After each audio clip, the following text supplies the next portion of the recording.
Hola, soy Manuel Corbalán, arquitecto, y nos encontramos caminando con Karen Siman en el marco del primer encuentro latinoamericano de movilidades y territorios de El Movit. Para eso nos juntamos hoy para presentar un poco el formato con el cual vamos a trabajar en las dos instancias que quedan posteriores de lo que hemos llamado videocaminatas. La presentación de hoy, digamos, lo que están viendo ahora, es un acercamiento a la dinámica con la cual vamos a presentar los temas y con los invitados con los cuales vamos a entrevistar. En este encuentro de movilidad quisimos justamente salir a movernos, ¿no? Y ver qué pasaba en este diálogo mientras caminamos, mientras andamos en bicicleta, como temas que vamos a ir develando con los invitados y las invitadas, como decía Manuel. Un poco la excusa del conversatorio, o la conversación de nosotros, la centramos en la caminata porque precisamente fue uno de los factores en común o uno de los diálogos iniciales, como cuando nos empezamos a conocer como producto del doctorado, y encontramos ciertas coincidencias precisamente en el caminar. Entonces nos aprovechamos de eso para, para empezar a dialogar y en ese diálogo también hacer los partícipes a los que estén viendo. Para que podamos conversar acerca de lo que significa esto de moverse en distintos contextos. Y algo que también deberíamos contar, Manuel, es que nos encontramos en distintas ciudades. Yo me encuentro ahora caminando por La Serena, ¿ya? Estoy pasando ya pasé por La Recoba, estoy en el sector como más antiguo, ¿ya? Y voy pasando por afuera del Liceo de Niñas Gabriela Mistral. Así es que caminaré como por el sector más antiguo de la ciudad. Yo estoy en Santiago de Chile, en el barrio, bordeando el barrio República, Club Hípico y ahora hacia Parque O'Higgins, pasando por el lado de la Facultad de Ingeniería de la Universidad de Chile. Vamos a probar distintos formatos de video, como en el Manuel y ya estamos experimentando cómo es esto de salir a caminar cada uno en el lugar donde está viviendo en este momento y un poco conversar cómo se encuentran nuestros caminos acerca de las temáticas de la movilidad y mostrar cómo es esa relación de nuestros cuerpos con el espacio físico y con las historias que se van entrelazando porque es justamente el lugar donde vivimos. Yo que estoy en La Serena, ahora voy caminando por un sector de los sectores antiguos de la ciudad. Es interesante empezar a reconocerla un poco desde la deriva, que me pasa mucho en las ciudades que visito por primera vez, es perderme en ellas caminando. Ay, justamente es muy bonito eso, Manuel, de la deriva, ¿no? Porque podríamos ahí hablar un poco de desde dónde vienen estas metodologías de caminar e investigar, caminar y crear, ¿cierto? Como que Ajá. hay una trayectoria importante y la deriva es uno de esos puntos, ¿no? que siempre se mencionan cuando estudiamos la caminata. Si bien la caminata ha sido nuestro eje central de conversación, lo hemos abordado desde distintas perspectivas. He tomado y reflexionado sobre el caminar, primero cuando estudiaba arquitectura, desde el libro de Francesco Careri, pero por sobre todo relacionado con los espacios ancestrales en la región de Tarapacá y vinculado con los caminos, ¿ya? Los caminos troperos han sido importantes de visualizar en ese sentido. ¿Y por qué? Porque en el desierto aún se mantienen los vestigios de las caminatas de hace muchos años y esos caminos se han vuelto a usar, otros han quedado en desuso y desde ahí se pueden visualizar distintas capas de uso de esos mismos caminos. Han sido ampliamente estudiados desde la arqueología, pero no han sido muy visibilizados desde la definición de espacio o desde la arquitectura, ¿ya? Un poco Careri nos habla ahí en la primera espacialidad o el primer espacio arquitectónico es aquel que está dado por el primer paso. Entonces, desde esa dimensión, he reflexionado en torno a esos caminos durante hartos años con colegas arqueólogos, y con colegas antropólogos y también con colegas de la misma carrera. Desde ahí también voy a citar a la colega Vesna Bilinovich, con la cual trabajo. También toca el tema de la movilidad como parte componente del desarrollo en la región de Tarapacá. Sí, exacto, y justo ahí como que me resuena, ¿cierto? Como que nuestras primeras conversaciones con Manuel justamente fueron ese encuentro entre sus caminos nortinos y las experiencias de caminantes que yo traía recolectando desde la Reconquista Peatonal, que es una ONG de la cual soy cofundadora, junto a Nicole Pumarino, mi colega y socia y amiga, que nos empezó a llamar la atención este tema de por qué nos gustaba tanto caminar, y decidimos invitar a otras personas a compartir este gusto por caminar en la ciudad, y comienza a consolidarse este proyecto que ya tiene un poco más de 3 años y en el cual hemos recolectado más de 1000 registros de caminantes en distintas ciudades, de distintos géneros, edades, una diversidad de caminantes. Estaba reflexionando en torno a las palabras de Karen, porque porque señalaba que estaba en fase 3. ¿Ya? Me parece que acá estamos en fase 4 de pandemia, pero veía que por las calles, digamos, estos videos hubieran sido completamente distintos en una etapa normal, sin pre-COVID, por cuanto igual andamos como con cámaras y como que llamamos la atención, entonces la gente hubiera reaccionado de manera distinta. Ahora no podemos ver sus reacciones porque andamos todos con mascarilla, entonces como que eso también presenta una nueva manera de enfrentarse a las personas en el espacio público. Y me ha pasado que hay como interacciones distintas, ¿ya? Ponemos mayor énfasis en la gestualidad, en la corporalidad, entonces en la manera de cómo nos relacionamos para poder darnos a entender en esta nueva modalidad de COVID. Parece súper interesante poder conversarla quizás a futuro y, y poder hablar en torno a ella y en torno al caminar, ¿no?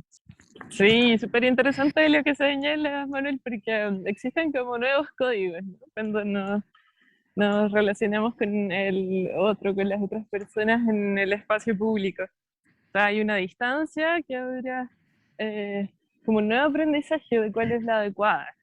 Lo que viene a ser este nuevo código social y que empieza a ser parte de cómo nos movemos.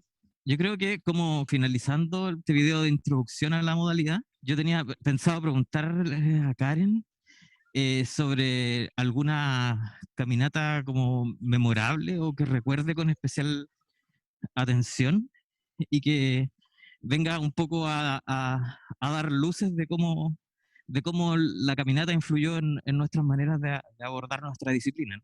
¿Cuáles son esas caminatas como memorables? Porque como que pasa que hay distintas cualidades, ¿cierto? Así como el Manuel se ha fijado en los caminos en el norte, eh, también está como la experiencia de con quién caminas, por ejemplo, o qué cosas te evocan esas caminatas.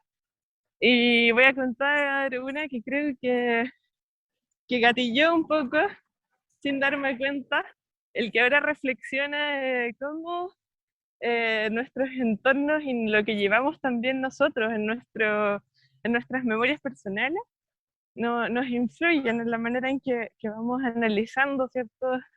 Desde nuestras disciplinas o más allá de nuestras disciplinas, que quiero decir mejor ahora. Y fue una caminata que hice con mi abuelo cuando era pequeña, postulé a un colegio eh, emblemático de Santiago. Entonces había que ir a ver los resultados de las pruebas de selección. Y esa ida a ver la lista, que en ese momento no estaba, ¿cierto? El internet, pues, había que ir a mirar la lista publicada en el panel en la fachada del colegio. La fuimos a ver caminando. Mi abuelo me fue a buscar al colegio donde yo estaba, luego de haber tenido 10 años, y fuimos caminando desde Recoleta hasta el barrio Italia, en Providencia. Y esa caminata fue tan significativa porque deben haber sido alrededor de 45 minutos. Esto solo lo sé porque lo busqué el otro día en el Google Maps, como escarbando en esa memoria. Y, y me recordó que como mi elección de ser una niña, de no entender qué significaba cambiarse de colegio, por qué lo estaba haciendo, sin cuestionarme ninguna de esas preguntas trascendentales quizás. Tuvo que ver con porque me gustaba mucho el entorno diferente. En ese momento para mí era un entorno maravilloso, bonito, lleno de árboles, había sombra. Era súper distinto a los caminos que recorría con mi abuelo cuando me iba a buscar a la casa. En Conchalí vivíamos en ese momento, que había sol y te pegaba, ¿no? En la piel, como que recuerdo eso, los brazos, ¿no? Muy morenos, cuando uno caminaba bajo el sol. Y ir a este barrio como con un paraguas de sombra de los árboles, me había hecho como solamente elegir mi destino escolar, digamos, solo por esa como diferencia entre el lugar donde yo vivía y el cual estaba visitando. Así que esa voy a dejar como mi caminata emblemática en este relato. Entretenido porque esa es como una relación más, más como desde lo sentimental de la caminata. Yo te iba a preguntar, Manuel, haciendo una contraposición también de cómo partimos esta caminata, este video caminata, de cuál era un gran camino para ti que habías recorrido. Hay un camino, un camino particularmente que recuerdo, porque estábamos en el levantamiento del camino del Inca por Tarapacá, y fuimos a una comunidad en la cual nos nombra que la existencia de una guaira, que es un vestigio arqueológico de procesado de metales prehispánicos, y nos pareció interesante, surgió durante una conversación de almuerzo, ir a visitarlo. ¿Ya? Y nosotros teníamos toda una programación de trabajo, pero ya que surgió esto, dijimos, vamos a verlo, ¿dónde queda? No, sí, un poquito más para allá. ¿Ya? Ese poquito más para allá se tradujo en 8 horas de caminata, ¿ya?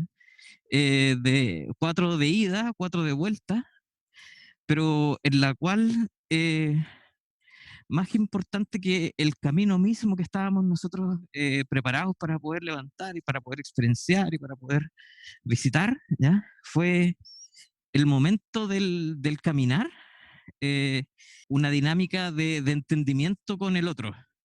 Entonces fue la jornada de inicio de trabajo, entonces nos pudimos conocer más como equipo de trabajo. Fue eso, entonces ahí me di cuenta de que no puedo disociar la base material física del camino, de la experiencia del caminar y de los sujetos con los cuales están por sobre ese camino. Entonces fue una relación súper interesante y de aprender a disponer otros tiempos, ¿ya? Y otras relaciones espaciales que pasan en el desierto, es decir, la amplitud del mismo permite que distancias mucho más largas y distancias, eh, digamos, físico-temporales tengan una relación muy distinta a las que tenemos en los ámbitos urbanos. Entonces, ese me parece que es una instancia que recuerdo con harto cariño y como desde las actuales de trabajo. Buenísimo. Sí, la distancia es como relativa al final. Me pasó también con esa caminata de mi abuelo. La recordaba eterna, de 2 horas, 3 horas, de medio día caminando. Y cuando la busqué en el Google Maps y la calculé, me di cuenta de que no pudo haber sido más allá de 45 minutos, pero claro, como los pasos de una niña, al lado del caminar de un señor de 80 años, también la distancia se modifica. Creo que por esos motivos nosotros decidimos hacer estas instancias de diálogo, ¿ya? Realizarlas más allá de por un Zoom o por una entrevista, sino que hacerlas precisamente caminando. Entonces, por eso estamos en esta experimentación y viendo qué es lo que sucede. Para despedir este primer experimento de video caminata, nada más que invitarles a justamente caminar y tratar de descubrir estas múltiples dimensiones de cuando nos movemos, ¿cierto? Y seguir explorando también estos caminos que se encuentran con el Manuel y con otras investigadoras e investigadores y con las personas que caminan todos los días, que se mueven todos los días en sus distintos medios de transporte. Eso. Muchas gracias. Nos vemos. Chao, Karen. Chao, Manuel, muchas gracias.